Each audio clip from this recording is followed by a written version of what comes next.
Assalamualaikum warahmatullahi wabarakatuh. Selamat siang anak-anak.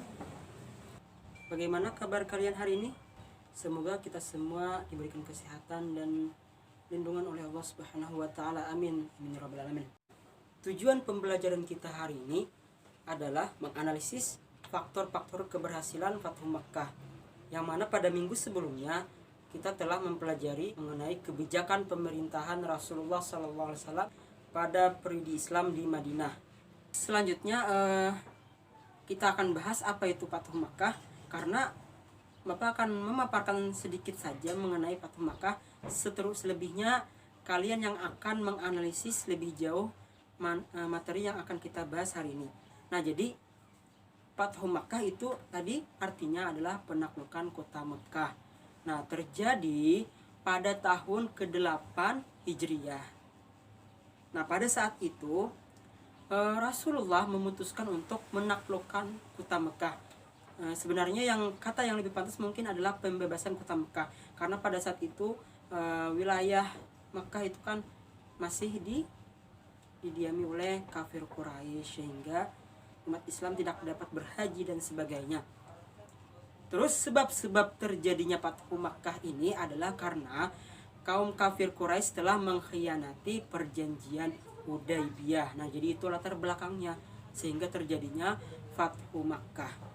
Terus maka pada tanggal 10 Ramadan 8 Hijriyah, tepatnya pada 630 Masehi. Nah, jadi beliau berangkat bersama 10.000 pasukan umat muslim menuju Mekah, itu anak-anak. Nah, jadi kaum muslim memasuki Mekah tanpa terjadinya peperangan, karena tadi tujuannya untuk membebaskan kota Mekah. Nah, di mana kaum Quraisy itu menyerah dan tidak melakukan perlawanan karena berbagai sebab. Sedangkan Abbas mengajak Abu Sufyan untuk menyerah kepada Nabi Muhammad Sallallahu Alaihi Wasallam dan menyatakan keislamannya. Jadi setelah Abu Sufyan ini memeluk Islam, sehingga pada terjadinya Fathu Makkah atau peristiwa penaklukan kota Mekah, ia diberi kehormatan oleh Rasulullah Sallallahu Alaihi Wasallam dengan menyatakan barang siapa di antara kaum Quraisy yang memasuki rumah Abu Sufyan akan aman. Nah, barang siapa yang masuk Masjidil Haram juga akan aman, dan barang siapa yang akan menutup pintunya akan aman pula. Nah, Allah Subhanahu wa taala telah memberikan kemenangan kepada kaum muslimin atas terjadinya peristiwa Fathu Makkah ini. Kemudian Rasulullah dan para sahabatnya masuk ke dalam Masjidil Haram. Nah, beliau pun mencium Hajar Aswad.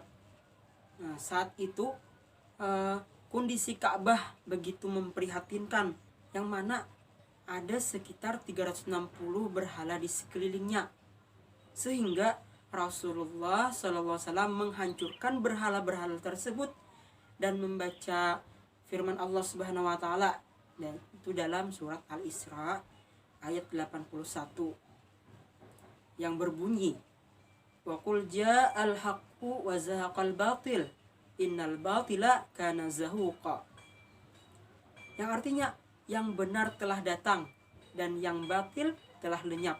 Sesungguhnya yang batil itu adalah sesuatu yang pasti lenyap.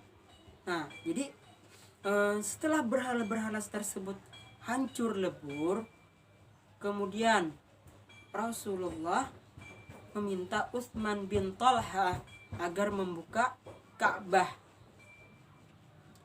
Lalu beliau memasuki Ka'bah tersebut dan kemudian beliau menghapus gambar-gambar di dalamnya serta menghancurkan berhala-berhala.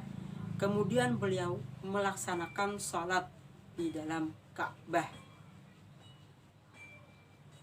Setelah itu Rasulullah SAW berdiri di pintu Ka'bah, sedangkan kaum Quraisy berbaris di Masjidil Haram menantikan apa yang akan dilakukan Rasulullah.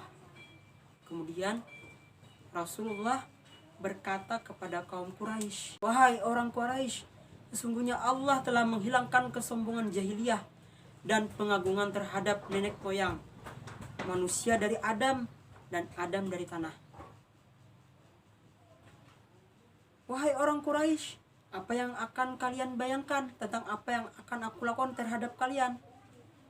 Kemudian kaum kafir Quraisy ini menjawab, kebaikan saudara yang baik dan anak saudara yang baik pula.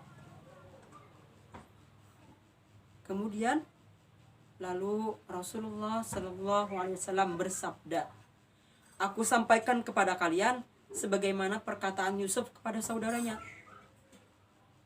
Pada hari ini tidak ada cercaan atas kalian. Allah mengampuni kalian. Dia Maha Penyayang.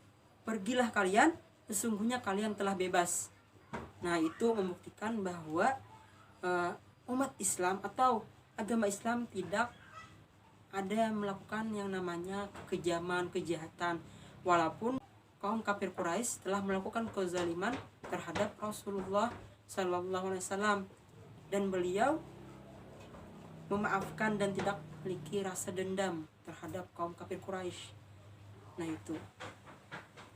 Nah, kemudian setelah itu beliau mengembalikan kunci Ka'bah kepada Utsman bin Thalhah. Lalu beliau perintahkan Bilal naik ke atas Ka'bah untuk mengumandangkan azan. Nah, jadi pada saat ini Bilal naik ke atas Ka'bah dan kemudian mengumandangkan azan. Nah, jadi setelah penaklukan kota Mekah ini, anak-anak, manusia berbondong-bondong memeluk Islam. Ini seperti yang dijelaskan pada surah An-Nasr. Nah, itu pada tahun berikutnya, saat memimpin Mekah, Rasulullah SAW telah berhasil mempersatukan Makkah dan Madinah. Dan Rasulullah juga berhasil menyebarluaskan Islam lebih luas lagi ke seluruh jazirah Arab. Nah, seperti itu pembahasan yang Bapak paparkan. Selanjutnya mungkin ada beberapa pertanyaan yang Bapak berikan nantinya untuk kalian analisis lebih dalam terkait materi yang kita bahas hari ini.